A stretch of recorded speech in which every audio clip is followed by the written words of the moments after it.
Ahora sí, muy buenas noches, bienvenidos a Rampal en Vivo. Hoy día está con nosotros el doctor Jimmy Gamboa Reyes. El doctor Jimmy es miembro activo de la Sociedad Peruana de la Ortopedia Funcional de los Maxilares. Es también miembro de la comunidad de motricidad orofacial. Él tiene un diplomado en Ortopedia Funcional de los Maxilares de la Universidad de Brasil, si es que no me equivoco, ¿no es cierto, Jimmy? Así es, del sur de Brasil. Y también un diplomado en Ortopedia Funcional por la Universidad del Valle de Colombia, ¿no es cierto? Y convenio con la sociedad. Muy bien, convenio con la Sociedad Peruana de Ortopedia Funcional de los Maxilares. Bueno, Jimmy, es un gusto poder tenerte aquí. Muchas gracias por haber venido aquí a la videoconferencia. El doctor Jimmy nos va a compartir el tema que hemos estado publicitando en esta semana, que son las alteraciones que podemos encontrar en un paciente a causa de la respiración oral, ¿no es cierto? ¿Sí? Así es. Bueno, muchas gracias, Pablo, por la invitación. Saludar a todos los amigos de habla hispana, ¿no? Van a estar comunicados hoy día en esta interesante charla y espero que les guste. Muy bien, entonces, sin más que darles, vamos a empezar con la videoconferencia. Después de que el doctor Jimmy pueda exponerlos todo lo que nos tiene por compartir, de todo lo que la información que él ha podido recopilar sobre estas alteraciones funcionales de la respiración oral, vamos a poder tener luego de la exposición un momento en el cual todos los que están aquí enlazados van a poder hacer las preguntas que tengan en cada una de sus intervenciones. A lo largo de la conferencia vamos a estar también recibiendo sus preguntas a través del Facebook. Simplemente me envían la pregunta a través del inbox de nuestro Facebook, de rampalortodoncia.com, y a través de eso yo voy a estar tutoriando las preguntas para poder transmitirlas durante la conferencia y sobre todo al final de la exposición que nos haga aquí el doctor Jimmy. Nuevamente agradecer a Rampal, Instituto Rampal, por la invitación y un saludo a todos los que nos ven y nos están escuchando. Como me presentó Pablo, mi nombre es Jimmy Gamboa Reyes, soy egresado de la Universidad Nacional Mayor San Marcos, soy miembro de la Sociedad Peruana de Ortopedia Funcional de los Maxilares y pertenezco a la comunidad de motricidad orofacial y también al Instituto de Retención Funcional y Motricidad Orofacial. El tema que hoy día nos reúne es alteraciones funcionales y estructurales del paciente respirador oronasal. Se escucha comúnmente decir paciente respirador oral. Respirador oral, propiamente dicho, no podemos encontrar. Es oronasal el término más adecuado porque tiene una predilección por usar más la boca que la nariz. Entonces, en esta conferencia o videoconferencia vamos a tocar 7 puntos. Al final vamos a tocar unos casos clínicos y vamos a comenzar hablando del área o el sistema que nos involucra a estudiar a los odontólogos, a fonoaudiólogos, parte de los kinesiólogos y muchas especialidades médicas, el sistema estomatonático. Como ustedes sabrán, en varios de los países de Latinoamérica la carrera de odontología está enfocada al estudio de este sistema, pero este sistema es más amplio y más complejo de lo que nosotros conocemos, de lo que nos han informado, ¿no? El sistema estomatonático en realidad es prácticamente un área o una zona estructural fisiológica muy importante que abarca desde el punto tricho hasta la articulación externo-clavicular, si miramos de arriba hacia abajo, y si nos dirigimos de atrás hacia adelante, este sistema abarca toda la cara, parte de la cabeza hasta el proceso mastoideo. Así lo describe Susan Ibar, el doctor Douglas y Dassilo, ¿no? Que son fonoaudiólogos, fisiólogos del sistema estomatonático. Pero este sistema, ¿qué funciones tiene? Entre las funciones principales tenemos la función de digestión, ingestión, la función respiratoria, la tegumentaria, que es también conocida como defensa, y funciones sensitivas. Así lo describe el doctor Carlos Roberto Douglas en su libro de Fisiología del 2006. Pero este sistema es, como lo repito, bien complejo. Está organizado bajo articulaciones y sistemas. En las articulaciones tenemos varias articulaciones que ya hemos estudiado en pregrado, en posgrado, y tenemos los sistemas en la cual está involucrado el propio sistema estomatonático, ¿no? Que es el sistema digestorio, respiratorio y sistema sensorial especial. En las estructuras que forman parte de este sistema tenemos el sistema esquelético, muscular, sistema angiológico y la parte nerviosa, glandular y dental. Como ustedes ven, los dientes forman una pequeña área de todo el sistema, ¿no? Entonces, los dientes al final van a responder a un crecimiento y desarrollo, a las funciones que todo este sistema pueda dar. A su vez, el sistema estomatonático podríamos dividirlo en dos funciones grandes: función motora y función sensorial. Entre la función motora tenemos la que se involucra con la posición de la mandíbula, la dinámica del sistema y la parte o funciones secundarias. En las funciones posturales, principalmente abocada a la posición o la ubicación de la mandíbula a nivel de los ejes, de los diferentes planos. Y en la dinámica vamos a encontrar las funciones clásicas, ¿no? Como es la succión, la deglución, la masticación, la respiración y la fonoarticulación. Entonces, asimismo, en lo que es las funciones sensoriales, tenemos las funciones esteroceptivas, interoceptivas y las demás, como son las visoceptivas y las propioceptivas. Así lo dice la doctora Irene Marchesán, fonoaudióloga bien reconocida en Brasil, la cual tiene casi 30 años estudiando lo que es el sistema estomatonático desde otro punto de vista diferente al odontológico. El sistema estomatonático está involucrado en unas funciones sensitivas que le llamamos estomatognasia, que son recabar información mediante diferentes zonas en las cuales tenemos estructuras en el propio sistema, como son las más conocidas: la articulación, el periodonto, los músculos, los tendones, la mucosa. Pero así también hay información interoceptiva que nos va a dar la sensación de dolor, y la exteroceptiva, que nos da una información de homogenesia. Así, en las visceroceptivas también tenemos las sensaciones de sed, de saciedad. En las funciones motoras tenemos, como repetimos, la función o la ubicación de la mandíbula en el espacio, a nivel de todos los ejes del espacio. En las funciones dinámicas, nuevamente, la masticación, la succión, la deglución, la fonoarticulación, el habla y el canto. Y las adaptativas, que son las funciones complementarias. Entonces, estas funciones están involucradas en varias estructuras en el sistema, ¿no? Las estructuras que componen el sistema se van a dividir en dos: pasivas y activas. Las estructuras pasivas van a tener menos gasto de energía, baja tasa metabólica, potenciales eléctricos localizados. Por ejemplo, los huesos, la ATM, dientes, mucosa oral. En cambio, las estructuras activas tienen un alto gasto energético, tasa metabólica elevada y potencia de acción. En que esos elementos tenemos a los nervios y a los músculos.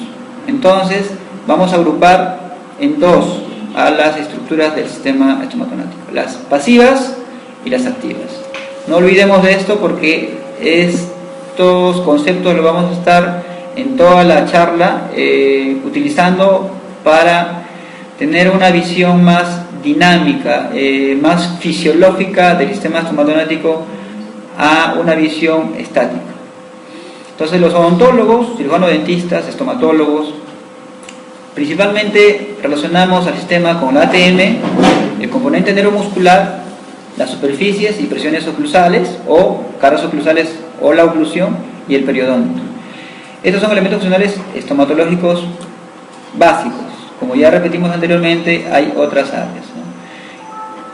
¿Qué es lo más importante en el sistema estomatológico o estomatonático? Los músculos. ¿Por qué? Como sabemos, desde el punto de vista embriológico, los músculos tienen una formación antecesora del hueso. El músculo va a formar el hueso. El músculo va a dirigir el crecimiento y el desarrollo de los huesos. Y si ustedes ven en el sistema estomatológico real, no solamente la boca, tenemos muchos músculos, los cuales van a estar gobernados por diferentes pares craneales, más conocido el quinto par y el sexto par, pero también el noveno, el décimo primero, el 12º par, hasta la C1, C2. Entonces, el sistema estomatognático, nuevamente les repito, es un sistema bien complejo que necesitamos conocerlo para poder tratar.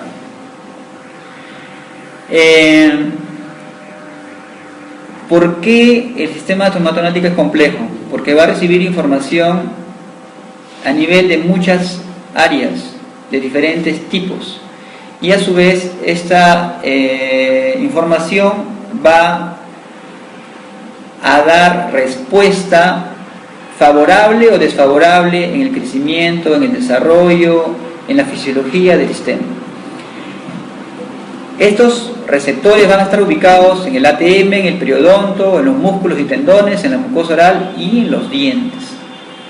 Entonces tenemos múltiples receptores, los cuales van a dar funciones de sensación en lo que es el ATM, reflejos, postura, orientación, reflejos protectores. Es por eso que el ATM va a estar relacionado bastante con la ubicación cervical, la ubicación de la cabeza, la relación con la postura de la columna. Así, el periodonto también nos da una información de sensación dental, reflejo de postura, orientación y protección. El músculo, sensación muscular, reflejos posturales, orientación y protección. Y la mucosa oral, sensaciones y reflejos diversos. Pero qué importante es la postura mandibular en la respiración oral. ¿Qué tan importante es? Es muy importante. ¿Por qué? Porque la respiración oral puede darse por dos causas generales. Puede darse por una obstrucción en las vías aéreas altas, pero puede darse por una inadecuada postura de la mandíbula en un niño o en un bebé. Esta postura mandibular está influenciada por varios factores: por la fuerza gravitacional, por los músculos elevadores, los músculos elevadores, hay influencia de la parte periférica, el uso muscular, hay influencia central.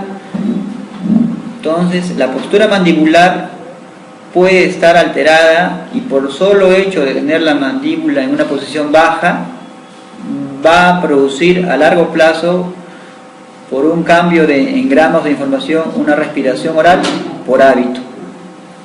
Entonces, amigos, los que nos ven, los que nos escuchan, la respiración oral no solamente va a ser por obstrucción anatómica o estructural, sino también puede darse por una alteración de la información y un cambio de conducta, un cambio de hábito en la respiración natural, que es la nasal, ser cambiada por una respiración oral, solo por un hábito.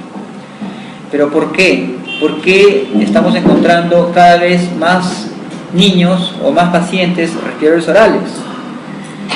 Ya conversaremos más adelante con nuestro amigo y colega el doctor Pablo, que es su experiencia, ¿no?, al tratar las maloclusiones en pacientes respiradores orales, cuál es su frecuencia de encontrar en su práctica privada. Pero yo, a lo menos, voy encontrando cada vez más niños con problemas de respiración oral.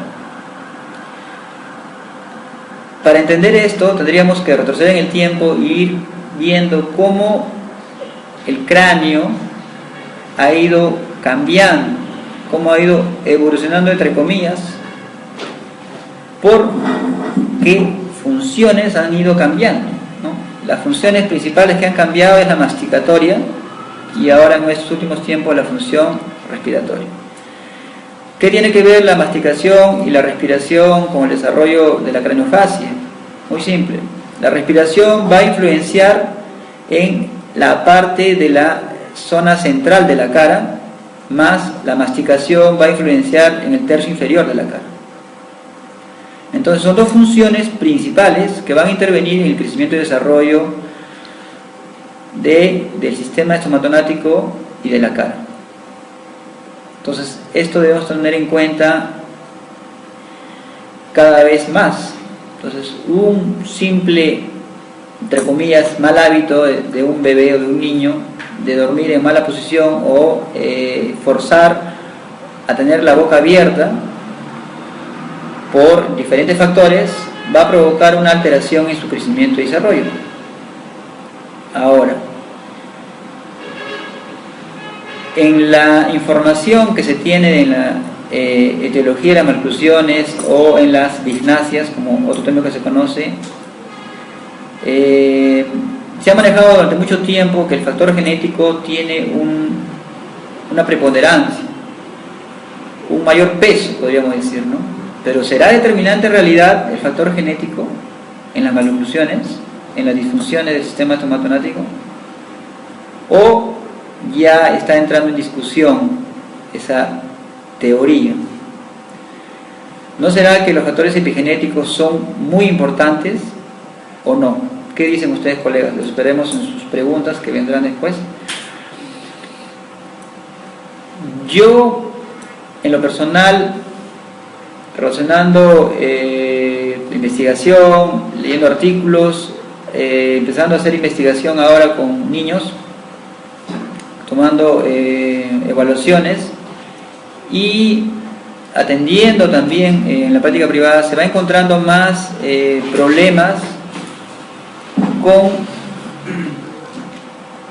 alteraciones del sistema. Entonces, ¿por qué? Las funciones que están involucradas en la respiración, en la masticación, van a influenciar en el crecimiento y desarrollo. Un niño o un bebé a los 6 meses o 8 meses ya va a tener una formación o una guía incisiva, la cual va a ser un inicio para producir un desarrollo anteroposterior de la mandíbula. Y cuando ya un niño tiene o empieza a aparecer las molares deciduas, ya va a tener una información para dar un estímulo transversal del desarrollo de la mandíbula y de los maxilares. Entonces, entendiendo estas gráficas, vamos a poder dar un poco más de sustento a cómo la masticación va a influenciar en el crecimiento y desarrollo de los maxilares. ¿Qué tiene que ver la masticación con la respiración oral que estamos hablando?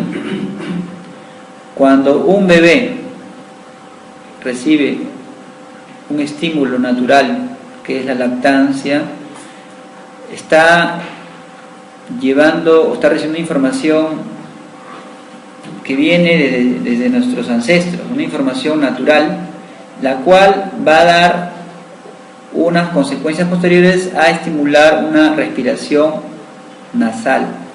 ¿Por qué? Porque la lengua, la mandíbula y los músculos que están en relación a esta función de succión van a estar en equilibrio. Y en su posterior este niño va a poder succionar, deglutir, respirar, masticar de forma adecuada. Mas no así cuando ya aparecen elementos artificiales que van a producir cambios en la postura de la lengua. La lengua es un músculo o un conjunto de músculos, la cual va a influenciar de manera muy importante en la posición de la mandíbula. Si la lengua la tenemos en una posición baja, la mandíbula va a estar en una posición baja. Si la mandíbula está en una posición baja, va a ser un estímulo para que este niño empiece a respirar por la boca. Nuevamente estamos llegando al comentario hace un momento. No siempre tiene que haber obstrucción en las vías aéreas para que se desarrolle una respiración oral. Hay varios casos de niños que veo que por diferentes factores, lactancia artificial por mucho tiempo, malos hábitos, un adecuado manejo, han desarrollado una respiración oral por hábito. Y si un niño a los 9, 10 años se ha mantenido con esa respiración oral, ya no va a poder él mismo regresar o recuperar su respiración nasal. Tendrá que recibir una consulta, perdón. Sí. Hay niños, refieres, que se han encontrado que no tienen obstáculos anatómicos, pero sin embargo respiran por la boca de manera inconsciente, debido a que si no hay un obstáculo. Ya, lo que pasa es que el niño, el bebé, está en un constante aprendizaje. Se están elaborando,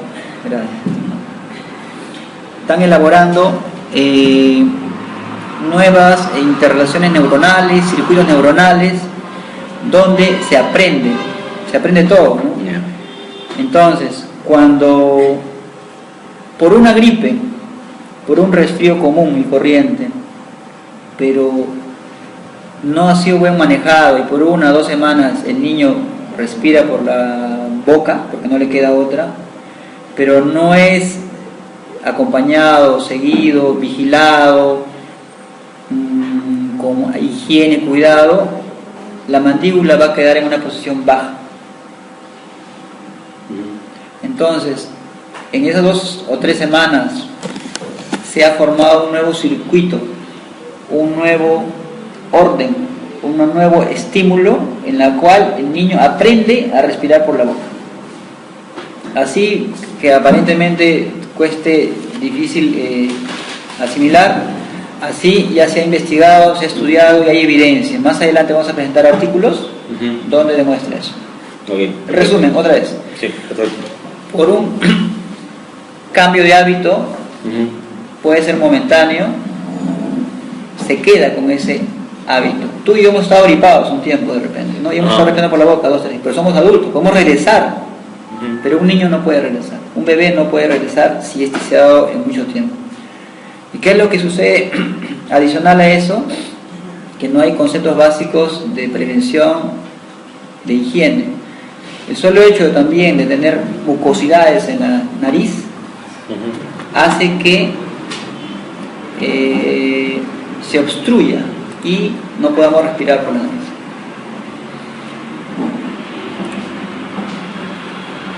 Perfecto, ya. Continuamos. Sí. Más adelante vamos a aclarar más esa interesante pregunta que has hecho, que yo también me costaba entender. Entonces, la gráfica solamente es para visualizar cómo un chupón de distracción o un chupón de biberón cambia la posición de la lengua. En cambio, el pezón de la madre se amolda, sigue la anatomía del paladar y de la lengua, se deforma y al final alimenta al niño. Pero los chupones artificiales no. Este es un chupón ortopédico que no venden en Perú casi, pero aún así desciende la mano. Y mucho más, pues, un chupón comercial que...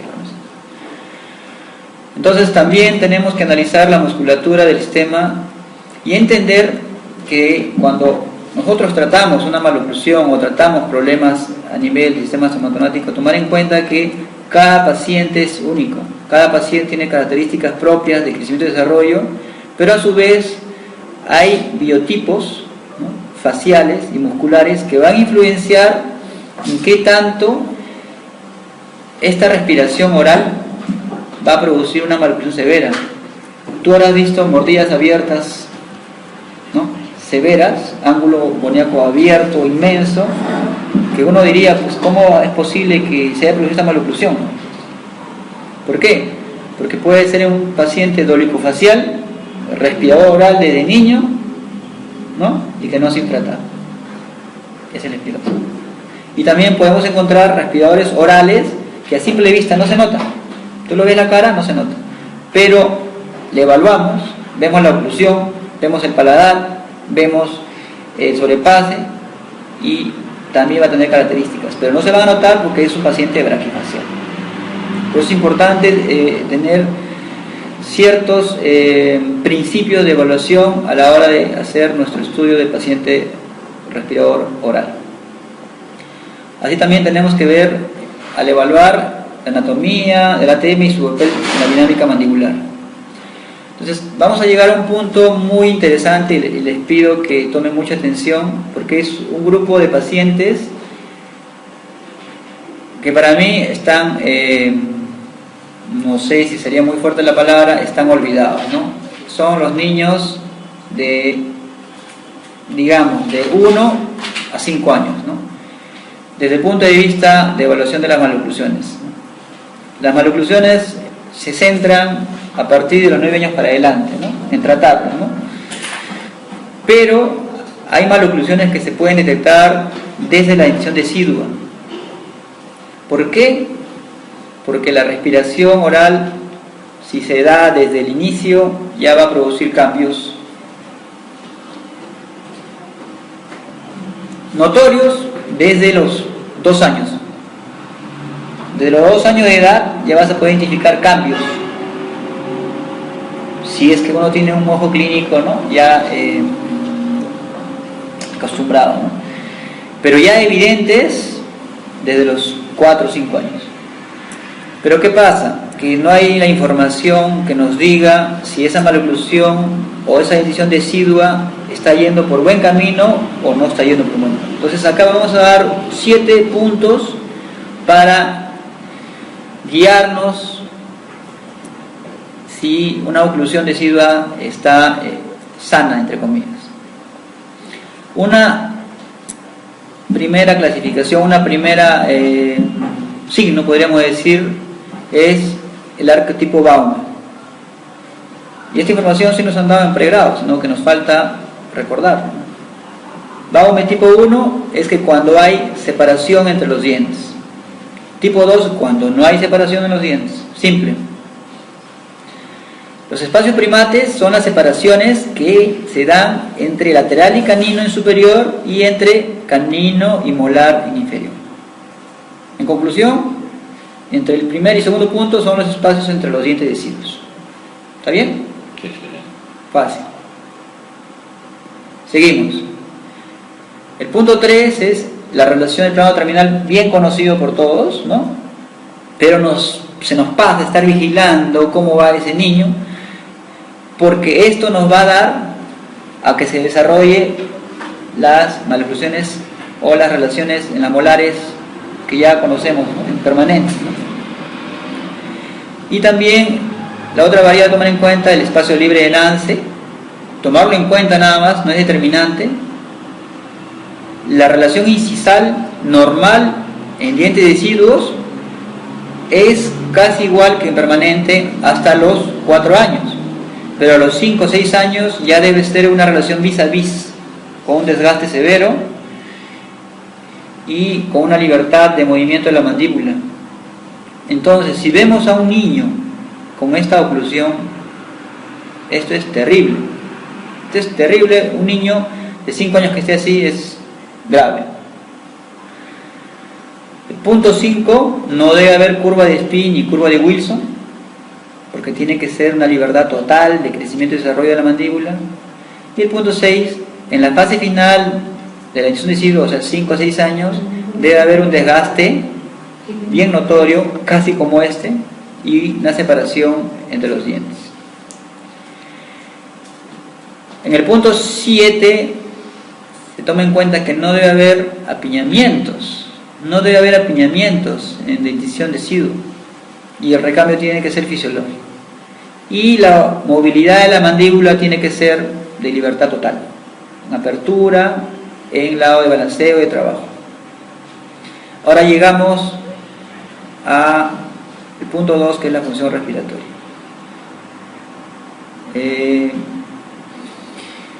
Para esto tendremos que involucrarnos un poquito a la parte de fisiología general. La respiración nasal es fundamental en el desarrollo integral del ser humano y en especial en el crecimiento y desarrollo craneofacial. La respiración es una función que interviene directamente en la producción de la voz, el habla, y su disfunción puede llevar a que ésta se altere o también pueda ser modificada o modifique la morfología y la postura de las estructuras fonoarticulares y corporales, alterando otras funciones como la masticación y la deglución. ¿Por qué se va a alterar la deglución y la masticación?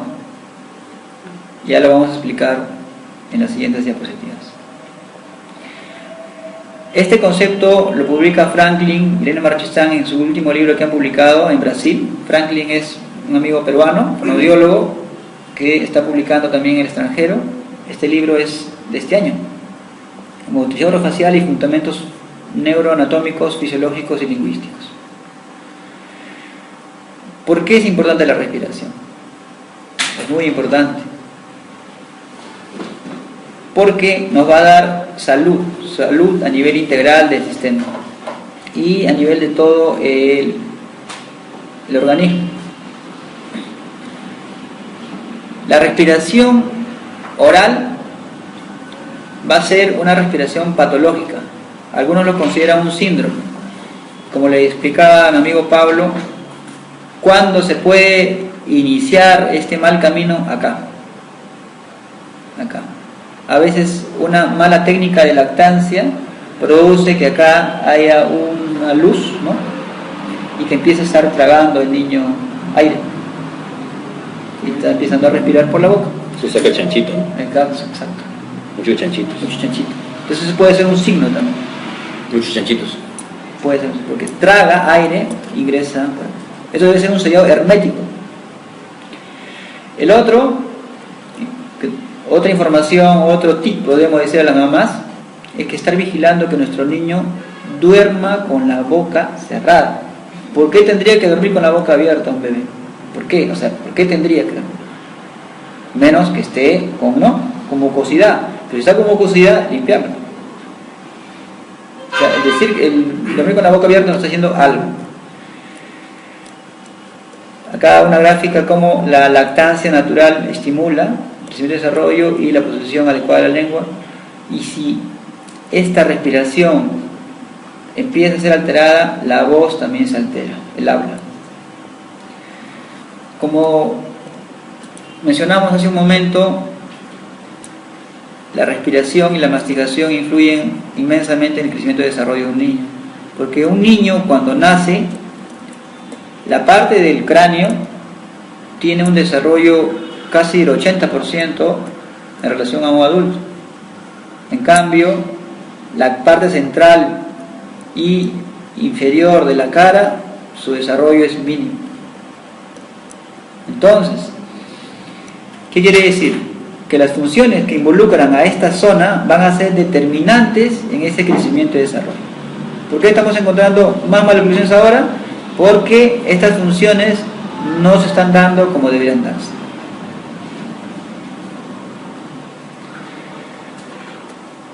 En el sueño, en el descanso nocturno, nosotros tendríamos que estar con la boca cerrada para que haya una ventilación, una oxigenación, un descanso, una recuperación y poder estar recargados de energía al día siguiente. Pero si hay obstrucción, va a haber probablemente apnea del sueño, ronquidos, ¿no? Y problemas de salud integral que también se desarrollan. Para los amigos que no conocen o manejan el concepto, ¿podrías rápidamente describir algo rápido de lo que es el apnea del sueño? Si ustedes, gracias por la pregunta, si ustedes se ponen a pensar,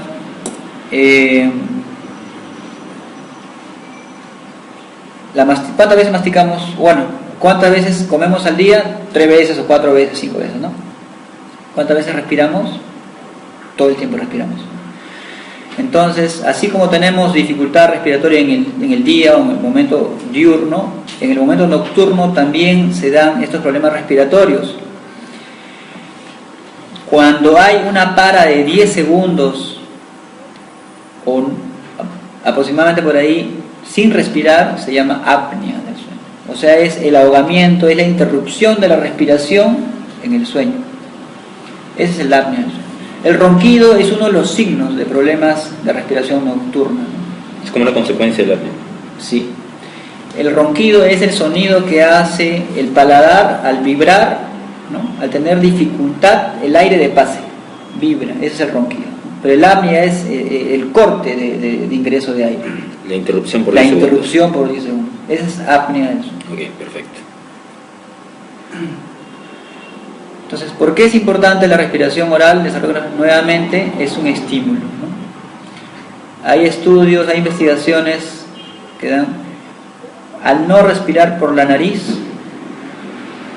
no dejamos descender el paladar, no estimulamos a un desarrollo de los senos maxilares, etmoidales, inclusive las órbitas son afectadas. La posición, asimetrías, alteración muscular y mucho más. Como repito, los cambios en la forma y el tipo de alimentación están influenciando cada vez que se cambien patrones. Como te decía hace un momento, Pablo, es el patrón, es la información, es circuito. Vamos a explicar qué tipos de respiración oral hay y causas más adelante. Y llegamos al tercer punto, que es la respiración oronasal.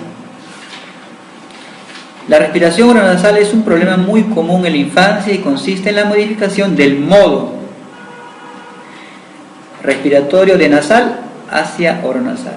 Se da cuando el aire pasa en grandes cantidades o totalmente por la boca, lo que ocasiona que el aire llegue seco, frío, con impurezas hacia la orofaringe y las vías aéreas bajas.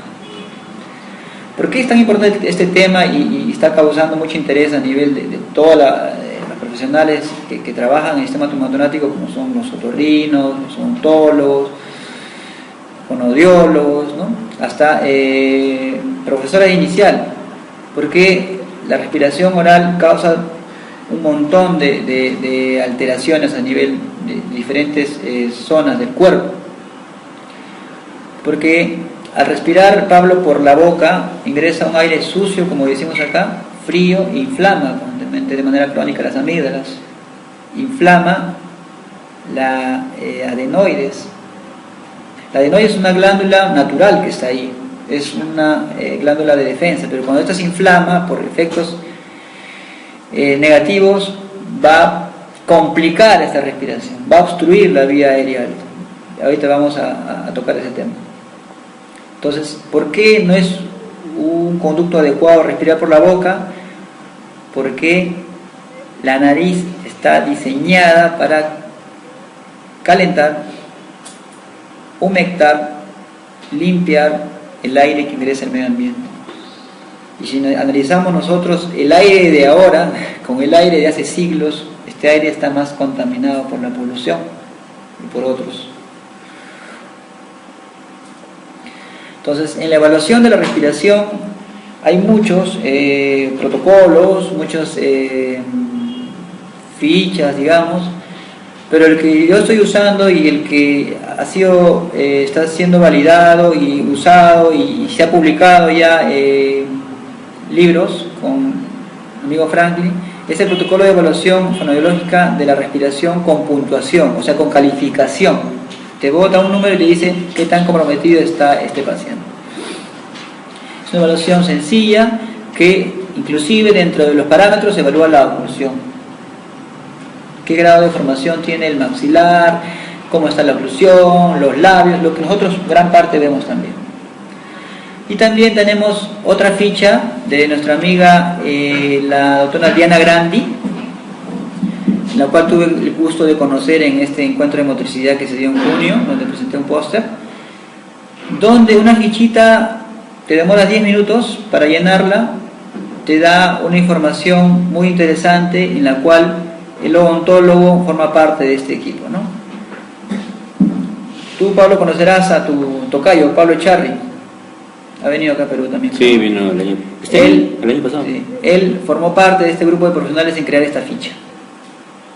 Sí, creo que está en su libro, si mal no recuerdo lo he visto así. Entonces yo he adaptado esta ficha para hacer evaluaciones en nidos, en colegios de pequeños. En 5 minutos evaluar a niños, ¿no? Para ver qué grado está comprometido su respiración. Es una primera, ¿no?, evaluación, una evaluación inicial, podría decirse, ¿no?, como de descarte, ¿no? Y de ahí ya va. Te recomiendo, si quieres te la facilito, tú la adaptas, y acá evalúa la oclusión. La oclusión dentaria, la maloclusión o la dignasia está muy involucrada la respiración. ¿Por qué? Porque va a ser el espejo, ¿no? Va a ser la consecuencia de lo que se ha dado en años. Si este problema respiratorio ha iniciado desde bebé, a los 3, 4 años vamos a encontrarse. Si es que tiene una carga genética, ¿no?, de los padres, se complica. Entonces también va a influenciar el factor hereditario, ¿no? Si los papás no han tenido ese problema, entonces va a producir en mayor o en menor grado, ¿no? Se va a complicar, se va a manifestar, ¿no? Porque como sabemos, en diferentes enfermedades ahora se están dando las teorías de que el factor genético y el factor ambiental se conjugan para que la manifestación de la enfermedad sea en menor o mayor grado, ¿no? Entonces la respiración oronasal también es considerada como un síndrome por producir alteraciones a nivel de neurotransmisores, receptores, la anatofisiología de la respiración, el control neurológico del mismo, de las funciones. Entonces también en bibliografía se encuentra como un síndrome. ¿Y por qué los odontólogos, los cirujanos dentistas, debemos estar informados, capacitados? Porque si nosotros no identificamos este problema, el tratamiento que demos, en general, ¿no?, sea con ortopedia, sea con ortodoncia, sea con rehabilitación, no va a tener estabilidad. No va a tener estabilidad. La pregunta de mi amigo Pablo: ¿por qué un niño respira por la boca? Porque el niño cambia de patrón. ¿Y por qué se da fácilmente en el niño? Porque ese niño está en formación. Tú y yo no vamos a cambiar nuestra respiración así estemos agripados un mes. Porque ya tenemos un circuito, una información ya de años, ¿no?, grabada. Cuando se da cuando tiene una obstrucción en las vías aéreas superiores o cuando cambia la postura de la mandíbula y o la lengua. Entonces, en niños es más evidente. Y yo estoy involucrado bastante atendiendo niños, me encanta, ¿no? Y cada vez estoy difundiendo esos temas, ¿no? Y me doy cuenta que también hay bastantes colegas que se interesan por el tema y sería bonito, pues, ¿no?, empezar a hacer de repente una toma de muestra a nivel de toda Lima, ¿no?, y de repente publicar para ver cómo está la prevalencia y la incidencia, ¿no?, de respiración oral y su relación con las maloclusiones, pues, que es lo que más nosotros vemos, ¿no? Entonces, estamos viendo que hay dos posibilidades de desarrollar respiración oral: por obstrucción, ¿no?, o por un cambio en la información, ¿sí? La respiración oral por hábito es eso, el cambio de información. Un hábito o una función inadecuada. ¿Por qué? Cuando hay una inadecuado cuidado de las narinas, un simple moco que está cada momento ahí en la nariz puede producir una respiración oral. Al producir una respiración oral temporal, inflama las amígdalas. Al inflamar las amígdalas, fiebre, infección, mucosidad, rinitis, sinusitis, nuevamente moco. Entonces esa nariz está constantemente obstruida. O sea, la respiración bucal genera inflamación de las amígdalas. Claro. Ya, perfecto. Sí, eso es de hecho. Es un dato que muy poco manejamos. La mía está inflamada. Ah, ya, está bien. Ya, Pero, o sea, medicación antibiótico, pero... o que le saquen las amígdalas. Ya, ajá. Perfecto. ¿Por qué eso no es así? Y la adenoides, tú dices, tiene adenoides, todos tenemos adenoides. No es que tiene adenoides, la adenoides está inflamada, es el término adecuado, ¿no? Respiración oral orgánica es la que sí nos es más fácil de entender, ¿no? Asimilar, obstrucción. Pero no solamente es esa la causa, ya estamos viendo lo anterior, ¿no? Por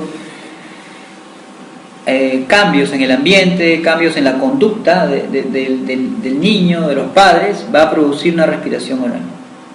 Y la más conocida es la respiración oral causada por alteraciones anatómicas o inmunológicas, ¿no? Inmunológicas, tenemos a los pacientes alérgicos, ¿no? Hay pacientes alérgicos, niños alérgicos, porque papá y mamá son alérgicos.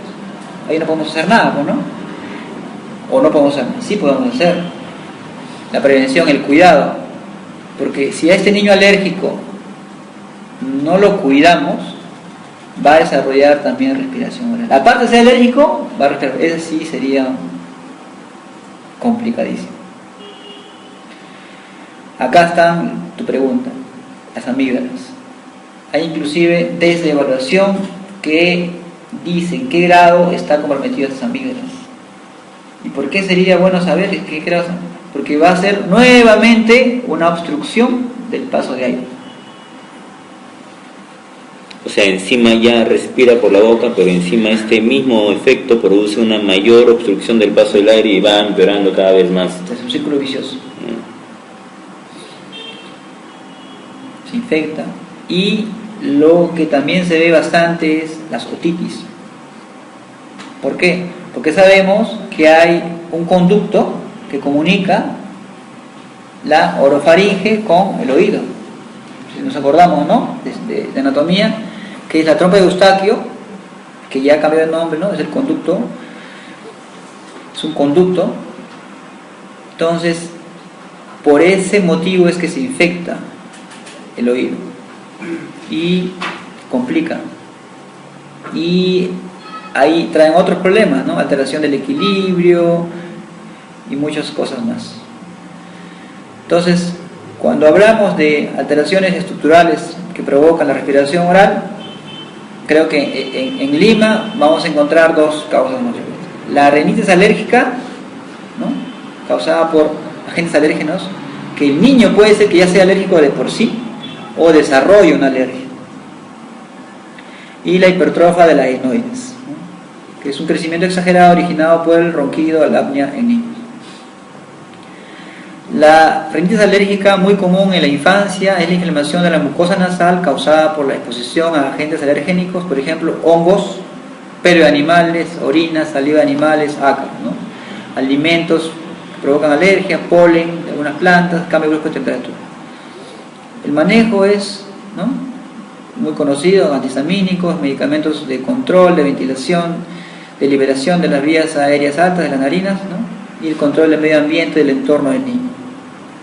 Y la hipertrofia de la adenoides consiste en la inflamación de las amígdalas faringias, es el término también adecuado a la adenoides, el cual es un tejido de defensa del organismo por el cual tiene un crecimiento, pero tiene un crecimiento exagerado.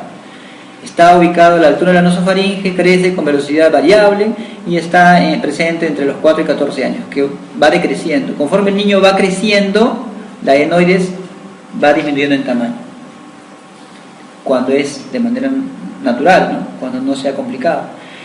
Al inflamarse obstruye las vías aéreas superiores, la cual ocasiona respiración oral y habla nasalizada. O sea, los niños que hablan así raro, ¿no?, como si fueran, como tuvieran algo ahí en la nariz, ¿no? Oiga, caballero. Oiga, caballero. En niños ocasiona también sueño intranquilo por el ronquido, afectando también el crecimiento, ocasionando, como dijimos hace un momento, la apnea, la explosión del sueño, que es, como te dije, el paro respiratorio por 10 segundos. Acá vamos a hacer un resalte. ¿Por qué el sueño intranquilo? Porque no pueden respirar, se mueven en la cama, ¿Por qué afecta el crecimiento? Como sabemos, en el sueño la hormona de crecimiento es la que va a darse con más importancia en el sueño, ¿no? Va a ser liberada, y si el sueño está alterado, esta hormona de crecimiento no va a poder liberarse en su forma natural. Un niño que no duerme bien no crece bien, porque la hormona de crecimiento se libera en el sueño. Un niño que no duerme bien se levanta cada rato al baño o se hace la picha en la cama. ¿Por qué? Porque no tiene el control de la hormona antidiurética. La hormona antidiurética se libera también en el sueño. Entonces, la obstrucción de las vías aéreas altas por un largo periodo provoca la respiración oral. Esto es lo que está resaltando. Podemos estar con una respiración oral parcial, ¿no? Digamos temporal, pero si esto sigue en un niño, se va a hacer un aprendizaje, se va a aprender, se va a instalar y se queda y ya no sale, a menos que lleve terapia, ¿no? A menos que lleve terapia. Cuanto más grande el niño, más terapia va a necesitar. Cuando la respiración oral se instala en el niño antes de los 10 años, esta causa alteraciones de la cara, de la faz del niño, porque es aquí donde se da el crecimiento de la cara y los maxilares. Hasta los 10 años, digamos, es donde más influencia va a tener. Como sabemos, la respiración, la masticación, la deglución y el habla son funciones interrelacionadas, porque la respiración oral influye en otras funciones del sistema somatonático y tiene un papel determinante en el crecimiento craneofacial, ¿no? En conclusión, como consecuencia, pues si hay una mala respiración, va a haber desarmonía, alteración, deformación en el crecimiento. ¿Tienes alguna pregunta? No, solamente para aclararles, porque nos están escribiendo a través del Facebook, sus preguntas que esperamos poder recibir, las pueden a través del Facebook realizar de dos maneras. Una, a través de la misma fotografía en la cual se hizo la convocatoria de la videoconferencia. Ahí mismo, algunos tuvieron a bien colocarnos su correo, que no era necesario, pero solamente pedíamos que coloquen un me gusta o que lo compartan para poder darles el enlace. En esa misma imagen fotográfica pueden hacer sus preguntas, o si quieren también de manera directa, pueden hacérmela a través de mi Facebook, por mi inbox, me envían un mensaje interno. Estamos aquí tutoreando los mensajes que me llegan a mi Facebook. Entonces, si quieren, envían el mensaje a través de la misma imagen de la fotografía de la convocatoria de la videoconferencia, colocan su pregunta ahí en los mensajes de esa fotografía, o si no, me lo envían directamente a el inbox de mi Facebook, que aquí estamos tutoreando sus preguntas. Esperamos la mayor cantidad de preguntas posibles para, si vemos conveniente, hacerlas durante la conferencia que el doctor todavía está realizando, o al finalizar vamos a poder hacer la transmisión de todas las conferencias, ¿sí?, a través de nuestro Moodle. Muy bien, entonces continuamos con la conferencia. Esperamos sus preguntas, no dejen de hacernos sus preguntas, estamos llanos a poder recibirlas, y aquí el doctor Jimmy va a estar gustoso también de responderles. Gracias Pablo. Entonces, ¿qué características debemos reconocer, debemos aprender y debemos identificar en un niño? Y eso lo debemos hacer los padres, debemos hacerlo los profesores de educación inicial, los odontólogos, todo profesional de salud debería saber estos 5 o 6 básicos puntos.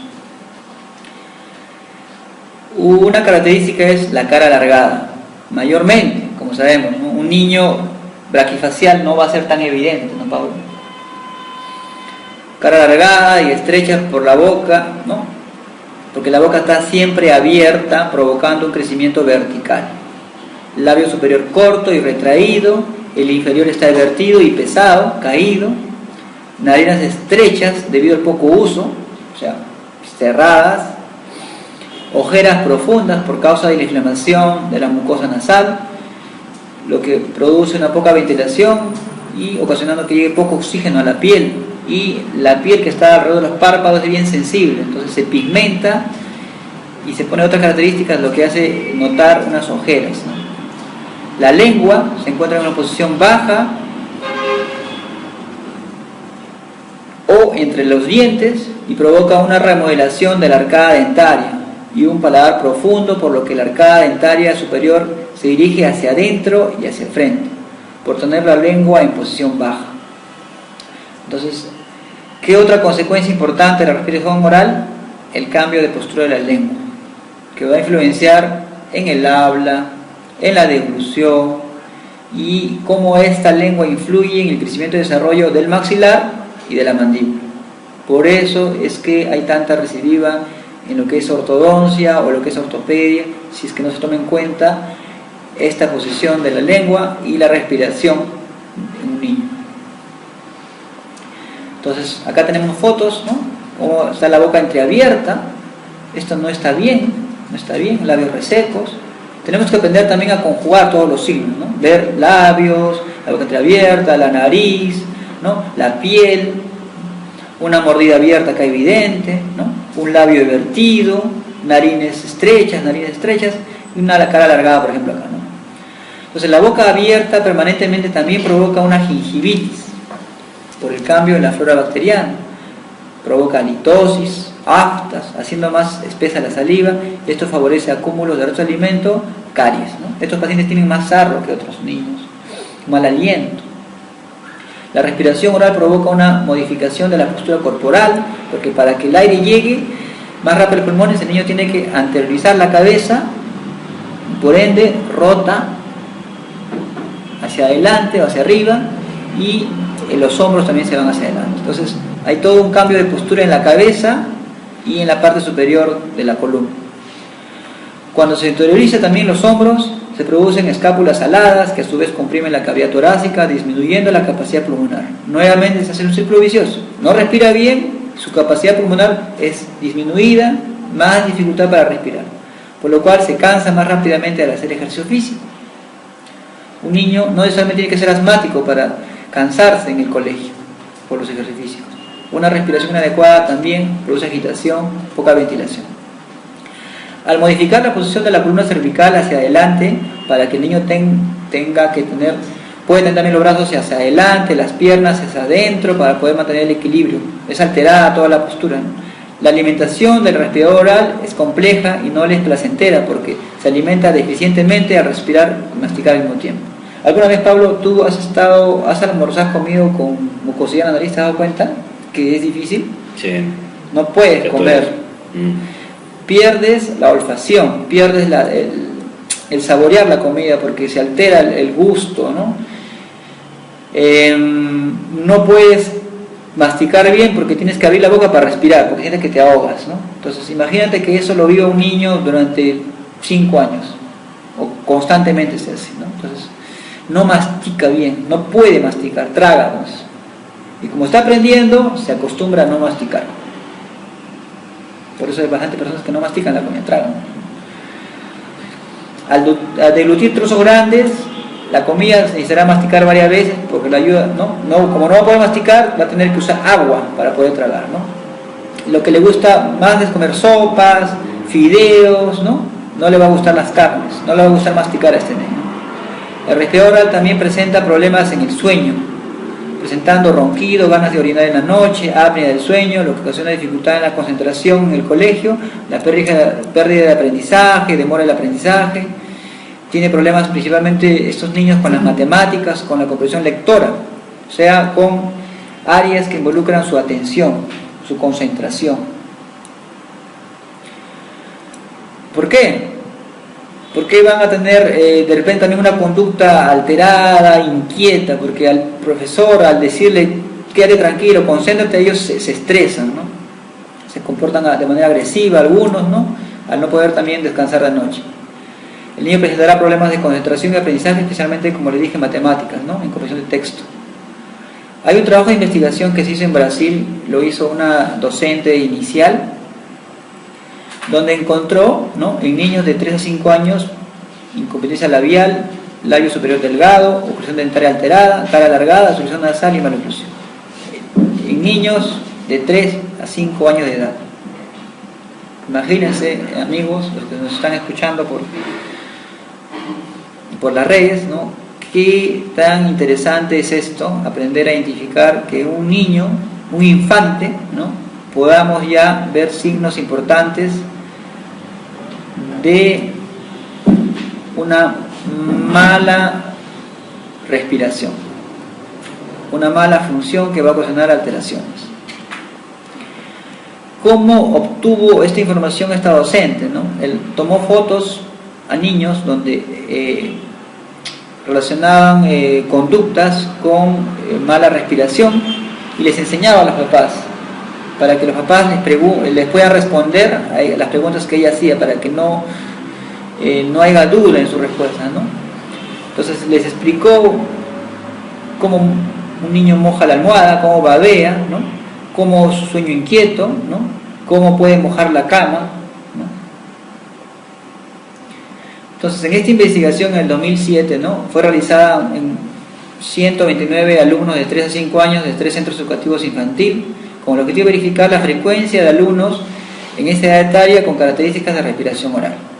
Para la investigación fue elaborada una ficha de observación conteniendo ítems que deberían ser observados visualmente por el investigador, como por ejemplo boca entreabierta, obstrucción nasal, cara alargada, maloclusión dentaria y otros signos.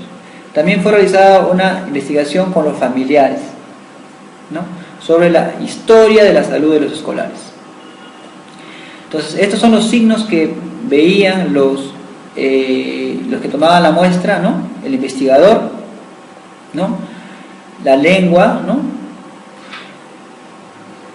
Los labios, en qué posición estaban, características del labio superior e inferior, veían las ojeras, la cara alargada y la oclusión, ¿no? Entonces se obtuvo una información de que 58% de los niños presentaban una historia de hipertrofia de adenoides y de rinitis alérgica con sinusitis, en estos niños que tenían respiración oral. Entonces, ¿qué más se obtuvo? Que la respiración oral es un problema frecuente en niños de 3 a 5 años.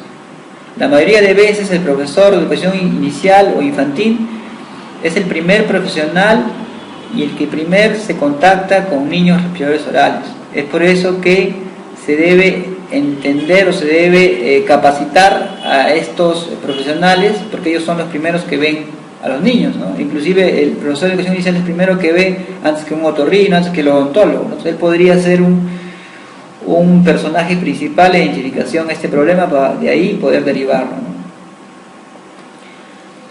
Entonces, ¿cuál es el equipo que debe trabajar según las conclusiones de la docente con los niños respiradores orales? El otorrino, el odontólogo, el fonoaudiólogo y el fisioterapeuta, ¿no?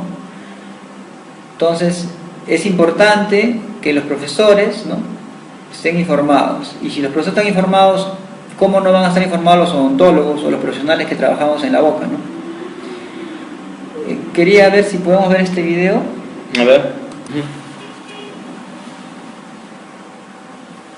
Entonces, este es un video muy interesante. Miren cómo un niño sano, entre comillas, ¿no?, por diferentes factores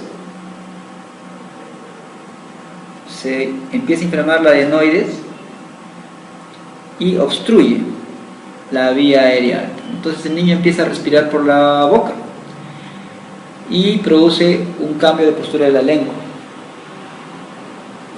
Puede ser una etapa inicial, pero la lengua de repente, de manera crónica, empieza a quedarse abajo y ya no va a dar ese estímulo al maxilar a que se desarrolle como tenía que ser, ¿no?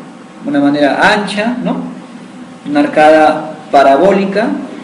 Entonces el maxilar superior pierde ese estímulo que es la lengua y empieza a deformarse el maxilar. Y así como se empieza a deformar el maxilar, se va a empezar a deformar la mandíbula y la arcada inferior. Se deforma la arcada y empiezan a haber cambios. Aparece un plano, ¿no?, un plano de oclusión alterado. Por ende, la mandíbula se distaliza. Al distalizarse la mandíbula, produce una compresión a nivel del cóndilo en la zona retrodiscal, lo que va a producir en algunos casos dolor, y si este niño o niña es hiperlaxo, se va a complicar esta situación, ¿no? A tener prácticamente una mandíbula muy hacia atrás, ¿no? Que es, como todos sabemos, una posición inadecuada. Esto ocasiona, ¿no?, inflamación muscular, puede provocar puntos gatillo, puede provocar bruxismo, alteraciones en la oclusión, afracciones. Si este niño o este paciente adulto no respira bien, no duerme bien, y altamente probable que desarrolle bruxismo, como dije, ¿no? Entonces, este video es muy interesante, cómo una respiración oral también puede originar disfunción temporomandibular a largo plazo, en una etapa crónica. Entonces, ¿cómo no va a ser importante tomar en cuenta la respiración en muchos aspectos, no solamente en las maloclusiones, o decir pues que va a desarrollar una sonrisa antiestética, cómo produce un cambio? Ahí se está viendo cómo la cabeza se acomoda, ¿no? Se anterioriza y rota. Entonces, ese video es muy interesante para aclarar lo que hemos estado hablando en la primera parte. Gracias, Pablo, por darme la oportunidad de ver ese video. Entonces, nosotros los dentistas, o los que tratamos las maloclusiones, primero viene el paciente así, ¿no? La mamá lo trae y dice: doctor, quiero que le arregle los dientes de mi hijita porque están salidos. Pero para que esos dientes estén salidos, no solamente es culpa de los dientes, ¿no? Y los dientes no son el problema, los dientes son la consecuencia del problema. Entonces, si nosotros nos entrenamos, nos capacitamos, valoramos otros signos, vamos a poder ver estas ojeras, vamos a poder ver esas narinas que no están con una función apropiada, vamos a poder ver que este malar no está desarrollado adecuadamente, vamos a ver que este labio no tiene características normales, que este labio inferior está divertido, que este surco mentolabial está alterado, que la borla del mentón está hipertónico, que esta mandíbula está retruida, tiene cierta papada. Entonces hay un montón de signos que acá nada más nos dicen. Los dientes solo son una consecuencia de esa alteración funcional que ha ocasionado una alteración estructural. Entonces, no solamente los dentistas debemos ver los dientes, ¿no? Debemos ver qué ha sucedido para que esos dientes lleguen a ese estado. Esa debe ser nuestra pregunta, porque eso nos va a servir para dar un adecuado tratamiento, un mejor pronóstico, ¿no?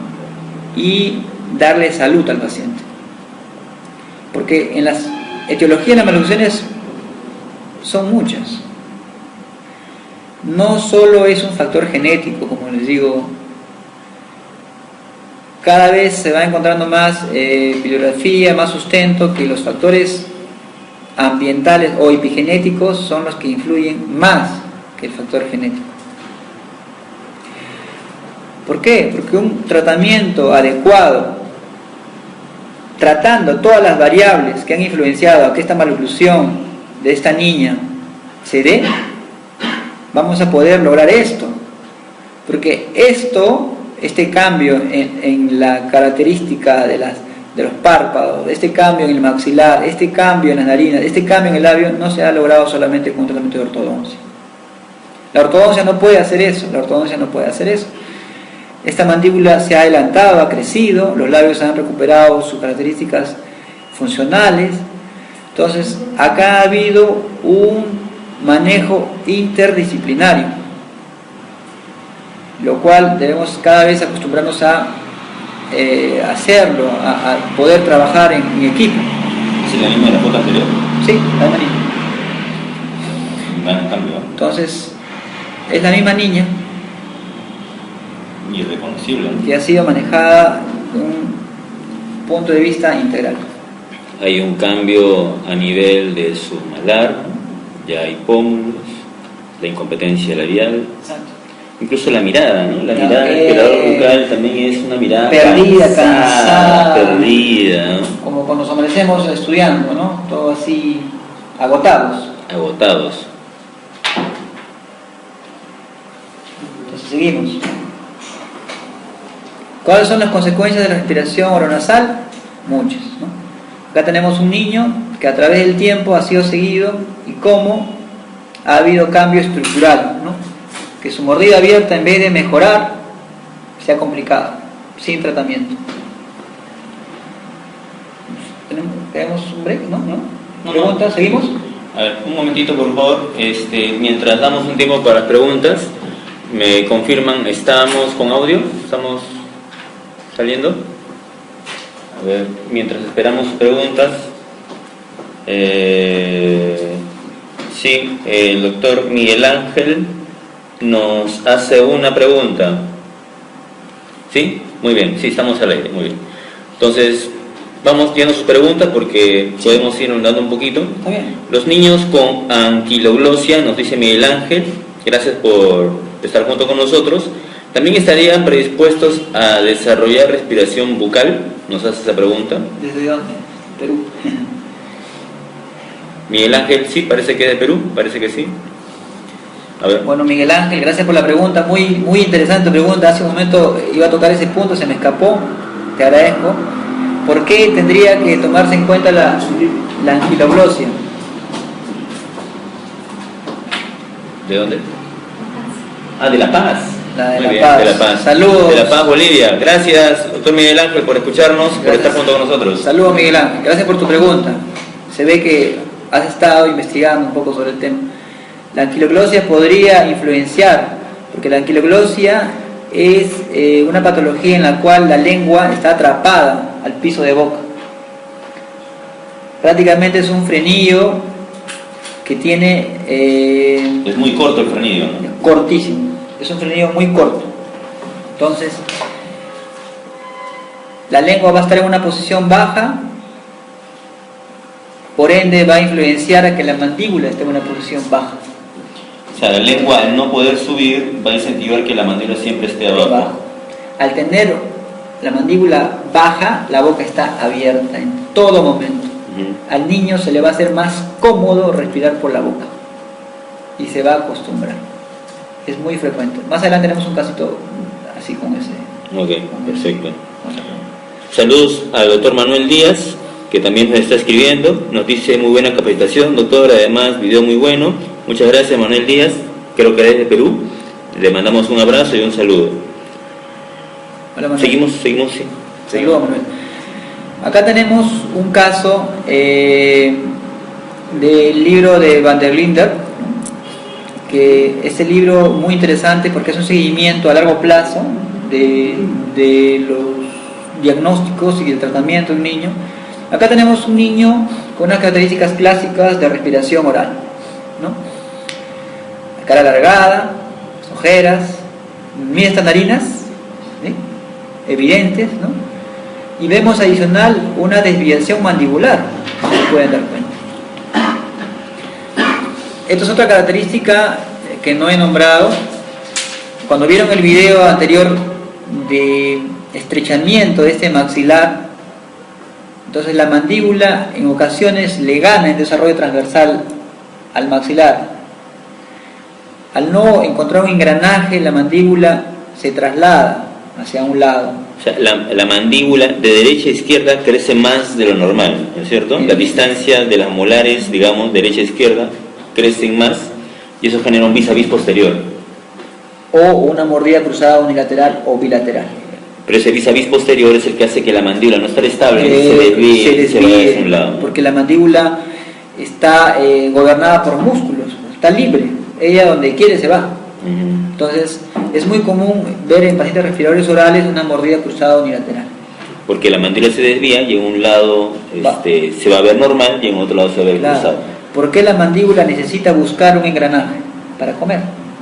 El niño necesita por lo menos comer algo, masticar algo. Entonces va a encontrar un engranaje en un lado y lamentablemente mayormente es el lado cruzado. Se va a cruzar, digamos, en el lado derecho y por ahí va a comer. Entonces, en este niño vemos una mordida abierta, una interposición lingual, ¿no? Porque hay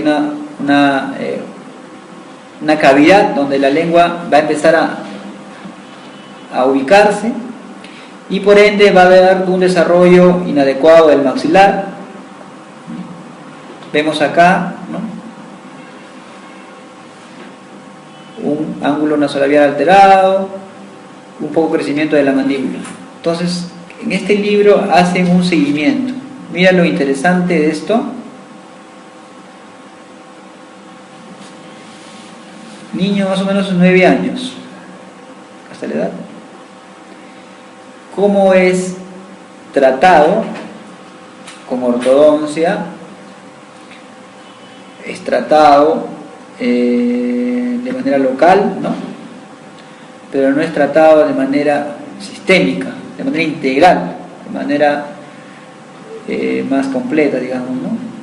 Entonces le resuelven la maloclusión, pero no resuelven el problema de fondo. Y la gingivitis está acompañada en toda la época de su vida, en todo el proceso de su vida le acompaña la gingivitis. Y le acompaña sus ojeras, le acompaña la mirada perdida, como dice Pablo, ¿no? Entonces, y vemos como un niño de 11 años, conforme va desarrollándose, no va teniendo un nivel o una calidad de vida adecuada, ¿no? Ese inadecuado calidad de vida hace que se vea de mayor edad, ¿no? No ha sido tratado de manera integral. ¿Por qué? ¿Por qué debemos evitar hacer eso? Porque la respiración bucal en un bebé, este es un bebé que ya tiene un hábito de una respiración oral. Miren ese labio superior. Se ha acomodado para que se abra como una cuevita, ¿no? Ya se acomodó. Terapia que será ahí. Esos labios se ponen como alas de gaviota, ¿no? Exacto. De eso.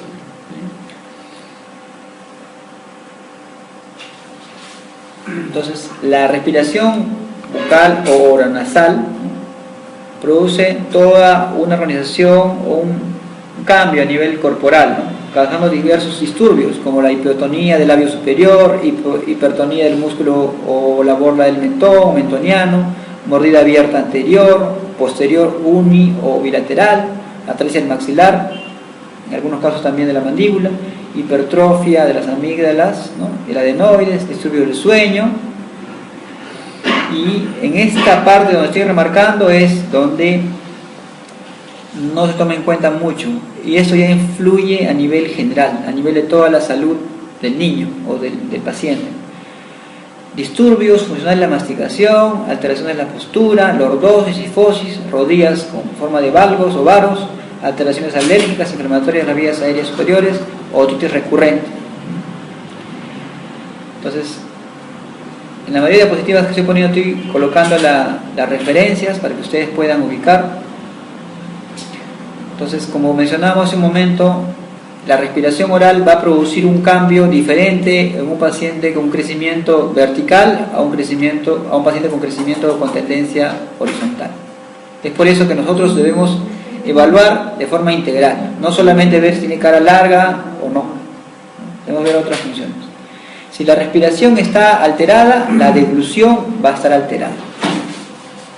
Si la deglución está alterada, los músculos que participan en la deglución, como son el bucinador, el lubricador de los labios, van a estar alterados, y esto va a estar comprometiendo, complicando la oclusión dentaria. Si la oclusión dentaria ya estaba siendo alterada por un pobre desarrollo del maxilar, un pobre desarrollo de la mandíbula en el eje anteroposterior, este músculo bucinador, este músculo lubricador de los labios y otros van a complicar la oclusión. ¿Tenemos alguna pregunta? Sí. Entonces, la alimentación del bebé va a tener una importancia trascendental en la primera fase del desarrollo del niño, en especial en la dentición de Silva. Acá tenemos una gráfica interesante, cómo la lengua va a ser un tejido que va a participar de manera importante en el origen de las maloclusiones.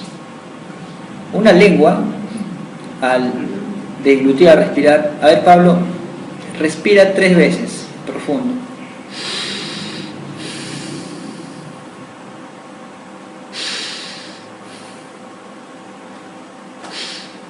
¿Dónde se puso tu lengua? En el paladar. Normalmente lo hace, ¿no? De manera involuntaria, sin que nosotros lo provoquemos, sin que nosotros lo pensemos. Exacto. Naturalmente la lengua hace eso. Y esa lengua, según la teoría de Moss, es una matriz funcional que va a dar un crecimiento adecuado al maxilar, ¿no? Cuando no sucede esto, si la posición está en el medio del paladar, digamos, va a producir, ¿no?, cambios en la arcada. Si está entre los dientes, va a producir otro tipo de cruzamiento de la mordida. Si está interdigitada entre los dientes, eso se ve clásico, ¿no?, en las huellas que deja las molares en la lengua, ¿no? Y si la lengua está totalmente baja, va a producir una tendencia a clase 3, ¿no? Entonces, como tenemos diferentes maloclusiones originadas por una inadecuada posición de la lengua.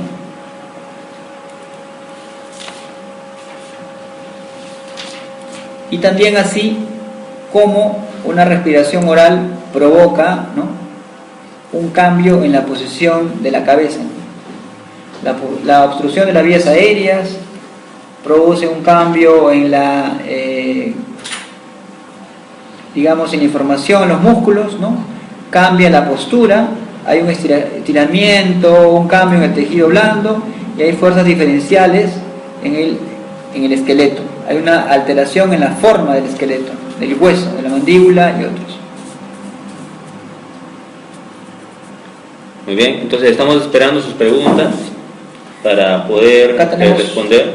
Una pregunta. Muy bien, a ver, nos lanza una pregunta aquí el doctor Emilio Bol Áviles desde México. Un saludo y un abrazo, doctor Emilio.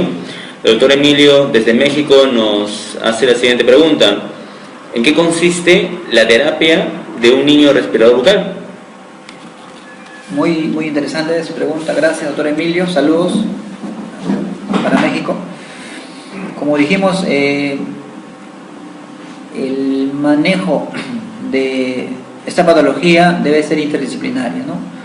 Primero, el otorrino debe dar una evaluación importante, una evaluación inicial, para ver si hay obstrucción anatómica o no. Si la hay, la tratan. Si no la hay, puede ser una complicación alérgica, ya sería el alergólogo, ¿no?, el inmunólogo, ¿no? Aunado a ese grupo, el odontólogo. ¿El inmunólogo? O alergólogo, ¿no? ¿Eso normalmente está en un... ¿eso lo cubre el seguro? ¿Eso es un centro parque? ¿Sabes algo de eso? No, es una especialidad médica, pero no sabría. ¿Está dentro del seguro eso? ¿Es salud? Ah, no sé. Sí, es una especialidad. Sí. El odontólogo, ¿no? El odontólogo tendría el deber de tratar la maloclusión, no solo por un fin estético, sino funcional, porque si esa mandíbula, si es un paciente con tendencia a clase 2, esa mandíbula va a estar distalizada. Al estar distalizada, a ver si vemos por ahí una gráfica, una radiografía. ¿Esa distalización es por contacto prematuro que le produce la extrusión de los dientes posteriores? Esa distalización de la mandíbula es por un pobre desarrollo de la mandíbula. Como viste en el video, es un inadecuado engranaje, ¿no?, que lleva a que la mandíbula se traslade hacia atrás, aparte de estar corta, ¿no?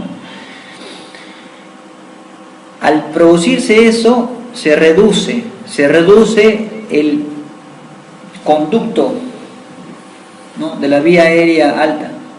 Entonces, una mandíbula en posición distal es un adicional de reducción del pase de aire. Entonces, por ende, debe ser tratado. Debe ser tratado, adicionalmente, en ese equipo debe estar el fonoaudiólogo, que es el terapista del lenguaje acá en Perú, ¿no?, que va a hacer terapias, ejercicios con los labios, ejercicios con la lengua, ejercicios con los bucinadores, ejercicios con los músculos que están interviniendo para que el niño nuevamente aprenda a respirar por la nariz. Supuestamente el otorrino ya intervino, ¿no? Ya liberó esa vía aérea, ¿no? El odontólogo ha ayudado, ¿no?, a que se esté tratando esa maloclusión. Y en algunos casos, cuando está comprometida la postura, va a ingresar al equipo el kinesiólogo a corregir la postura de la cabeza, a corregir la postura de los hombros, porque eso, como tú viste hace un momento, contribuye a que no haya una buena inspiración, un buen desarrollo de los pulmones, ¿no? Una amplitud de la inspiración para poder desarrollar toda la función o la fisiología de la respiración, ¿no? Así se maneja, ¿no?, de una manera interdisciplinaria, ¿no?, donde el odontólogo cumple un rol importante. ¿Continuamos? Ok.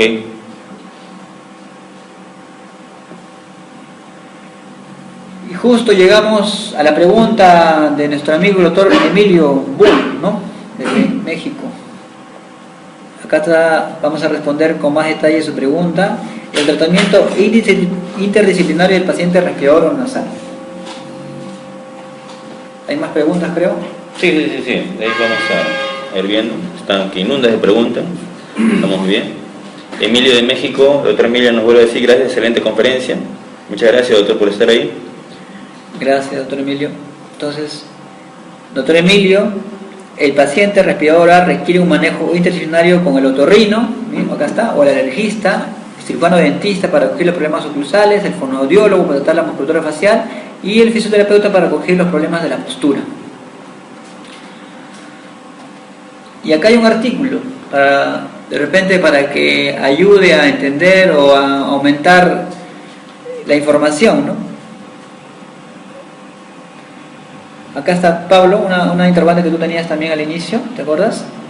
En la mayoría de casos, el paciente respirador nasal, a pesar que la obstrucción mecánica, digamos, que tenga un pólipo nasal, un cornete hipertrofiado, si el hábito va a persistir y por ende es propenso a desarrollar una maloclusión por una alteración en la función. Entonces, ¿qué quiere decir? Nuevamente, en la mayoría de pacientes, y entendemos pacientes ya de 8, 9 años para adelante, a pesar que se ha tratado con el otorrino, esa obstrucción anatómica, ese hábito de respirar por la boca va a seguir. Requiere complementar con terapia. ¿Y esa terapia quién la hace convencionalmente? Acá en Perú debería ser el terapeuta del lenguaje, ¿no?, que se enfoca en lo que es la motricidad orofacial, ¿no?, que son trabajar sobre los músculos del sistema estomatónico. Terapia. Los problemas ortodónticos más frecuentes en respiración oral son mordida cruzada, paladar ojival, protrusión maxilar, retracción de la mandíbula, altura facial anterior aumentada. Por ende, es necesario diagnosticar e intervenir oportunamente, y el abordaje del paciente respirador oral debe ser multidisciplinario o interdisciplinario, necesitando la colaboración del otorrino, ortopedista funcional, ortodoncista, fonoaudiólogo, fisioterapeuta, ortopediatra, alergista, ¿no?, entre otros. Así lo dice Edna Nakiko-Suri, ¿no?, en una investigación que hizo, ¿no? ¿Por qué necesitamos tratar tempranamente las maloclusiones? Es una pregunta que siempre le escucho de los papás. Yo, que atiendo en la práctica privada, ¿por qué, doctor, no espero que mi hijito tenga 10 años, 11 años para ponerle brackets?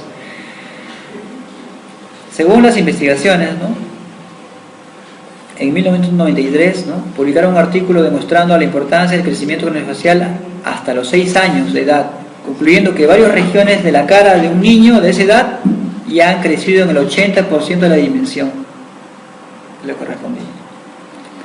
Un niño a los 6 años ya tiene un crecimiento importante de su cara. Según Nanda, en el 88, el padrón de crecimiento de cada forma facial es establecido una edad muy precoz, antes de la erupción de los primeros molares, o sea, ¿no?, 6 años. Y mucho antes del pico de crecimiento prepuberal, que es lo que mayormente en lo que se trabaja, ¿no?, en la pubertad, ¿no?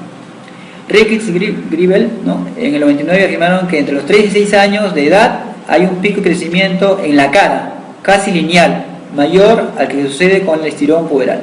O sea, a los 3 a 6 años hay un estirón muy importante, hay un crecimiento muy importante que debemos aprovecharlo.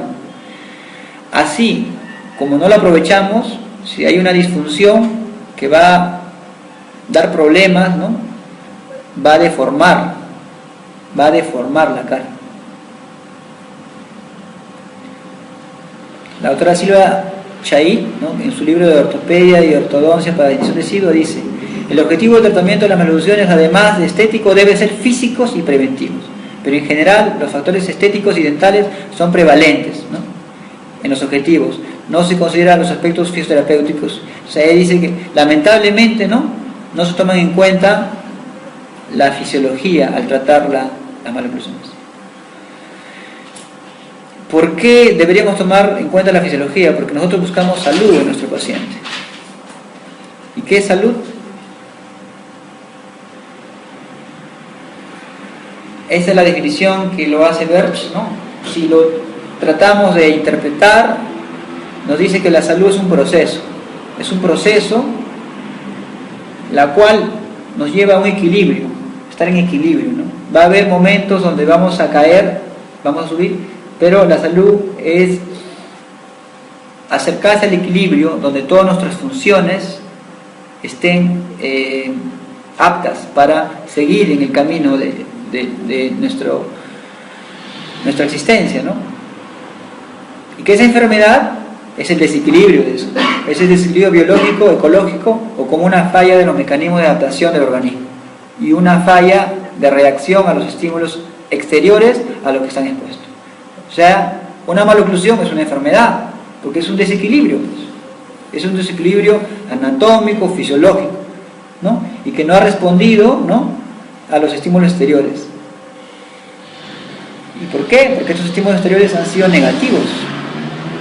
Un dedo, un chupón, un biberón, una dieta cariogénica, ¿no?, acá está, por ejemplo, Pablo, una mordida cruzada lateral que puede haberse dado por una respiración oral. Este proceso termina por producir una perturbación de la fisiología y o de la anatomía del individuo. Una enfermedad va a producir, ¿no?, una alteración en la fisiología y anatomía. O sea, esto se puede traducir o interpretar también en una maloclusión. Una maloclusión es una enfermedad. La caries dental es una enfermedad, la gingivitis es una enfermedad, la enfermedad periodontal y la maloclusión. ¿Tenemos preguntas? Sí, tenemos un par de preguntas. Primero vamos a el doctor Juan Rosales de Lima. Un saludo, doctor Juan Rosales. Si el tratamiento de respirador bucal es multidisciplinaria, ¿cómo nosotros como estomatólogos participamos o podemos participar en el tratamiento si es interdisciplinario? Muy buena. Saludos al doctor, que es un conocido. Lamentablemente en el Perú no tenemos esa cultura de trabajar en equipo, ¿no? De los odontólogos principalmente. Especialmente los odontólogos, ¿no? Entonces, ¿qué tendríamos que hacer? Aprender a trabajar en equipo, formar nuestro equipo de trabajo. Sí, mío, solamente mío. Sí. Formar, ¿no? Entonces, debemos buscar un otorrino, debemos buscar un terapeuta de lenguaje, debemos buscar y formar nuestro equipo. El doctor Juan dice, ¿no?, ¿cómo puede participar? Formando equipos. Así suena difícil, ¿no?, suena lejano, doctor, pero sí se puede, ¿no? Lo primero que el doctor Juan Rosales debe aprender es a ver la maloclusión de un panorama más amplio, ¿no?, y poder, mediante contactos, poder comunicarse con un otorrino y con un terapeuta de lenguaje. Los tres podrían iniciar su equipo de trabajo, y si lo inicia desde ya va a ver que no es difícil, pero tiene que haber una visión integral. Los tres hablar el mismo idioma, como se dice, ¿no?, unificar criterios. ¿Otra pregunta? la doctora Leticia Casanova desde México. Buenas noches, doctora Casanova, un abrazo a la distancia. Buenas noches. En el caso que el niño nazca con problemas de crecimiento o que al nacer lo extragan con forceps provocándole daños, ¿qué procede? Es decir, ¿qué interviene primero, suponiendo que ya tiene cierta edad?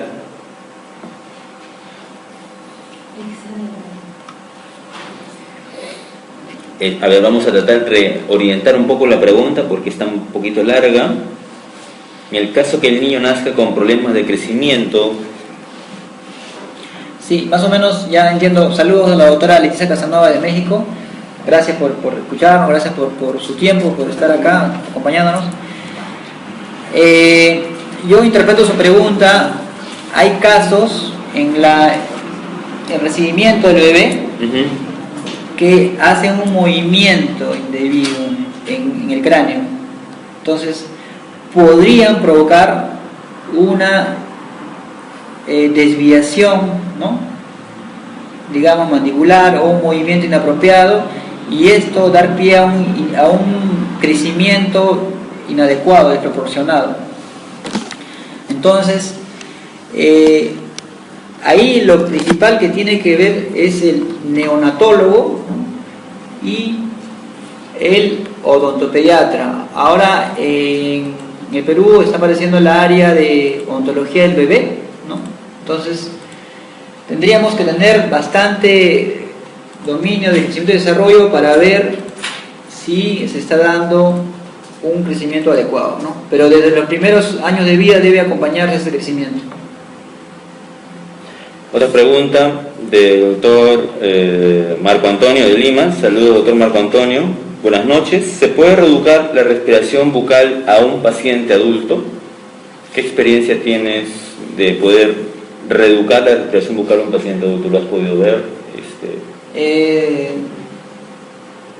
He tenido unos cuantos pacientes. Sí se puede, ¿no?, pero es muy difícil. Es muy difícil porque, como te repito, ese paciente ya tiene un engrama, ¿no?, ya tiene un padrón, ya tiene una información que está establecida, grabada, ¿no?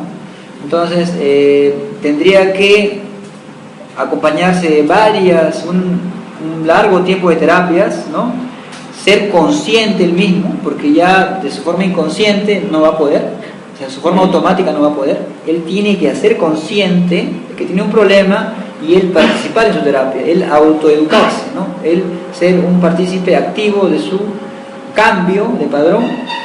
Y si tiene una maloclusión severa, tratándose de la maloclusión va a ayudar y sí podría mejorar. Corregir, yo creo que no, como